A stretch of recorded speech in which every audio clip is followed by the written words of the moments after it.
বাংলাদেশের রাজস্ব আয় উদ্বেগজনক। গত ৩ বছরে পরিস্থিতি আরও খারাপ হয়েছে, এমন মন্তব্য করেছে আন্তর্জাতিক মুদ্রা তহবিল IMF।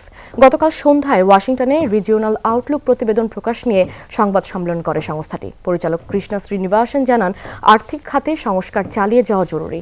রাজনৈতিক সরকারের সে সুযোগ আরও বেশি, তবে নতুন অর্থায়ন আলোচনা এখনও চলছে। ক্লিংকার বেশি থাকলে সিমেন্ট বেশি খাঁটি। আনোয়ার সিমেন্ট।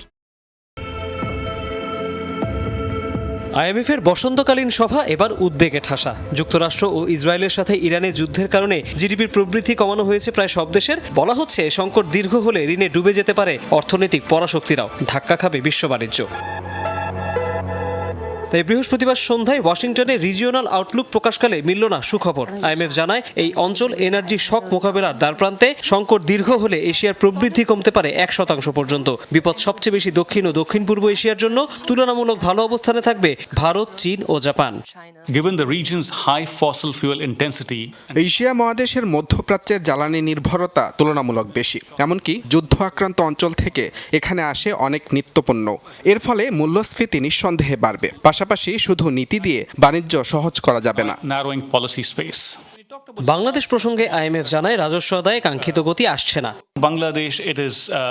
বাংলাদেশের রাজস্ব আয় বেশ উদ্বেগজনক। আদায়ের হিসেবে এটি বিশ্বের সর্বনিম্ন দেশগুলোর একটি। তাই চলমান সংকট মোকাবেলায় দেশটির প্রস্তুতি যথেষ্ট না। তাই বিদ্যমান সব কৌশল বাংলাদেশকে কাজে লাগাতে হবে, যেন প্রবৃদ্ধি কমে না যায়। এ সময় নতুন সরকারের সাথে আইএমএফ প্রতিনিধি দলের আলোচনার বিষয়ে জানতে চান সাংবাদিকরা।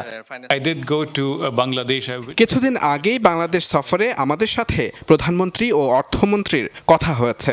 তারা অর্থনীতি নিয়ে আমাদের পর্যবেক্ষণ জেনেছেন। যেহেতু রাজনৈতিক দল দীর্ঘ সময় পর দায়িত্বে এসেছে, আমার মনে হয় সংস্কারের সুযোগ তাদেরই সবচেয়ে বেশি। তবে নতুন ঋণ নিয়ে বাংলাদেশের সাথে আলোচনা এখনো চলছে। বাংলাদেশের জন্য আইএমএফ এর ঋণের পরের কিস্তি ছাড় হতে পারে আসছে জুনে। তৌহিদ হোসেন, যমুনা নিউজ, ঢাকা।